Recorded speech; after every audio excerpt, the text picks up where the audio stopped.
2024 na! Are you planning to visit the Philippines anytime soon, or have you been planning to move here? Today, I want to focus on discussing about the cost of living in the Philippines as of this month of the year. As a disclaimer, I'm not an expert on this, okay, but I've been going around asking people, doing my research, because a lot of times, especially when I travel in different parts of the Philippines, I book my own hotels, Airbnbs for the family when we're planning to go out of town or something like that. So I just want to share to you so that you kind of have like idea on how much you should prepare, or if people here are already scamming you or milking you money. Plus, so that you can have an idea if the Philippines is worth the price and the Filipina that you're dating is worth your Benjamins. So, let's go. Transportation depends on you if you want to commute or if you want to take Grab, taxi. In commuting, we have jeepneys, we have buses, we have tricycles, we have pedicabs, but for others they call it pajaks, and taxi. And we have their Grab car, because there's also Grab Food, and Grab Food is the competitor of Food Panda. They deliver food, just so you know. And we have Angkas. Angkas is motorcycles. And for motorcycle services, we have Angkas, Joyride, Move It, and Habal. Habal is actually a little bit riskier version of Angkas, Joyride, and Move It because they don't actually have a franchise. So it's like you're gonna ask someone to drive his motorcycle with and take you to places where you need to go. Because usually, since they're not regulated, they can overcharge you. They can take you places where you shouldn't be. It's kind of hard to trust Habal. I only used Habal once my entire life. I was scared. And it's just like from Makati to BGC. I think it's around like 5 to 8 minute motorcycle ride. And that's the longest 5 to 8 minutes of my life. So never again. So next, for the tourism. So you're a tourist and you want to go around my country. So for tourism costs, we always have promos on airfare. And usually the airlines are AirAsia, Cebu Pacific, Philippine Airlines, and I forgot the other one. But anyway. And there's also ferry, like to go, I think. The one that comes from Batangas and it'll take you to Boracay or Cebu or Palawan in a few days. We have buses here like provincial bus if you want to travel to Baguio or Sagada. And there's also this thing here called van joiners. So usually a lot of Philippine small businesses are on Facebook. So if you're gonna go to Facebook, wait, let me show you. So we're now at Facebook. Let's say joiners, van joiners Sagada.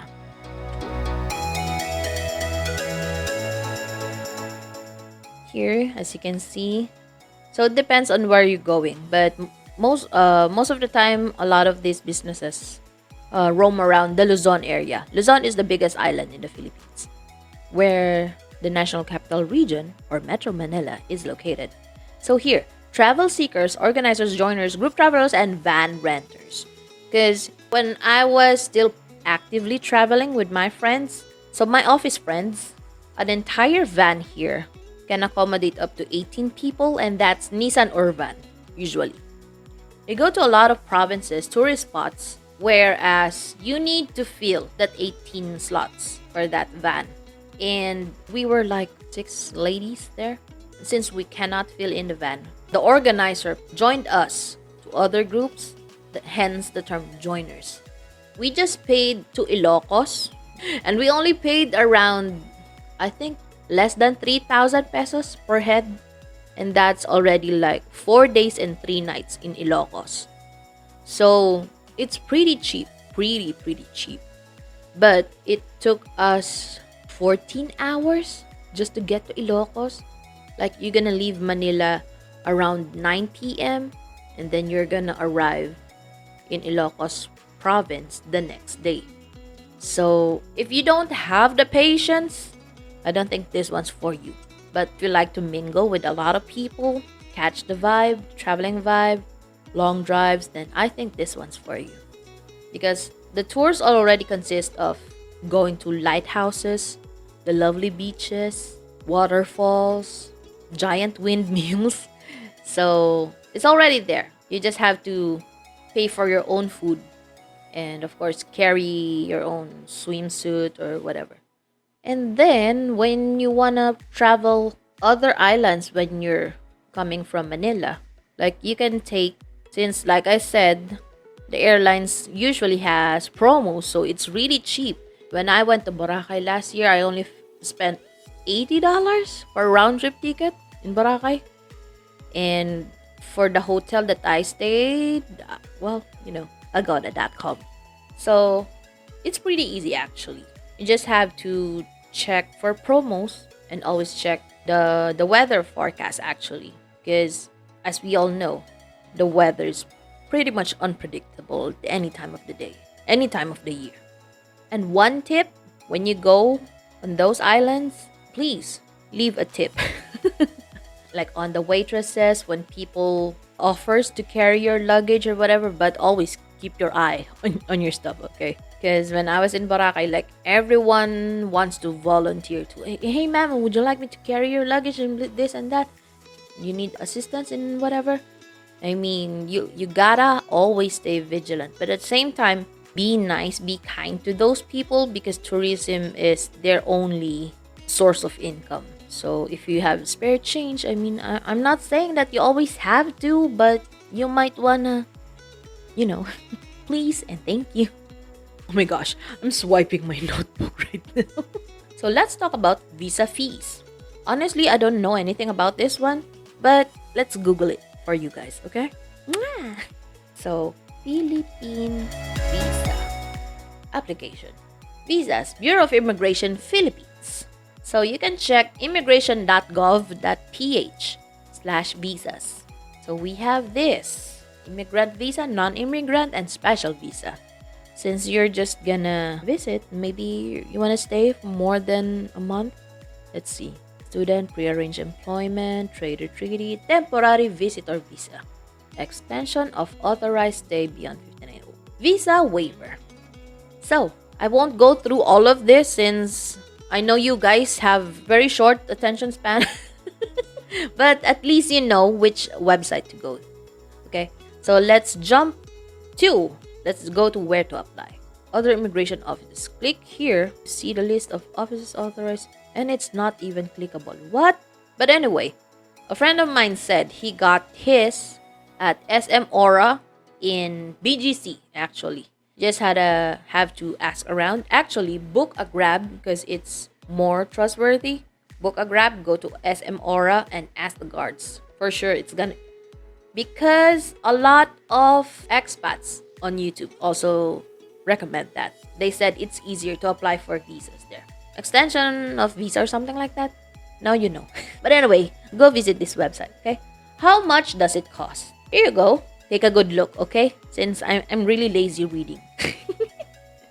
But anyway, at least you have an idea on how much. And all of this are in Philippine pesos. So if you remembered earlier, talked about the dollar and peso exchange rate. Okay? So now let's go to health insurance. Well, who wants accidents? Who wants to get sick? Exactly. So, actually, having a vacation is really, really fun. But when it comes to accidents and suddenly you became sick because you ate balut or whatever. I mean, I don't hate balut, okay? I just... Anyway, so for health insurance, I want to show it to you here, but I don't think that would be ideal. Because, okay, like I said, I don't want to recommend someone. I don't want people to be chasing me and telling me, you recommended this person, she scammed me, this and that. So yeah, but anyway, because I've been asking around, I'm a freelancer and I gotta pay for my own health insurance, by which I still don't have one. But anyway, I keep on asking around, and a lot of these agents, they don't post their rates publicly. They just have to email it to you. So let's see the sample email, but I don't think we should rely on it like 100% because ano nga ba yung email ko? Because prices vary on which provider and maybe the year, I guess. Okay, sorry about that. I have to put my glasses on now because my eyes hurt. It's too bright.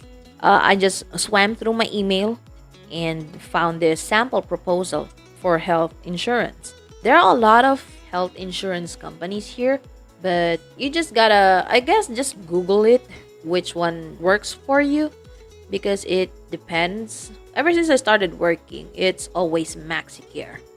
So I tried inquiring for their rates. So I'm gonna share this one to you. MaxiCare. They have a lot of stuff here, but anyway, they have plan types like Platinum, Platinum Plus, with a large private room, and your maximum limit is around 200,000 pesos. They got Platinum, they got Gold, they got Silver. It depends on which one do you need.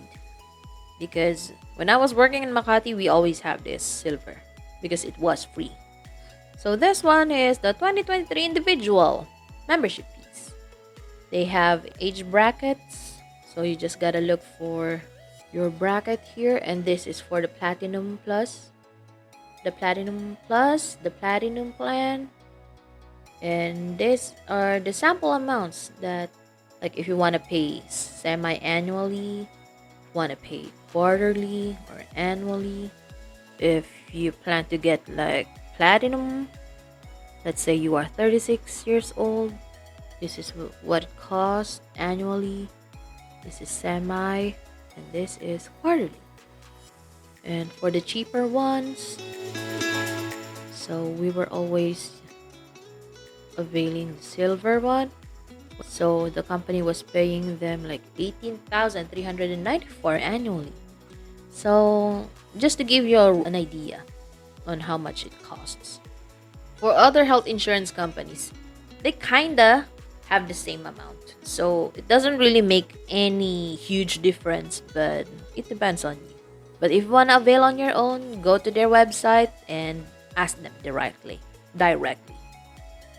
So, for gym membership, way back then, I think I have a lifetime membership in a gym in Makati that I never used. Hey there, everybody. Thank you so much for your time watching my videos. This Philippine cost of living special is a very long video, so I decided to chop it into several parts. If you have any corrections or additions to my info, please feel free to share in the comments so that we all can learn from it. Let's help each other out. Please don't forget to like and subscribe as well, and maybe share this video perhaps. Thank you so much, and I'll see you all in the next video. God bless!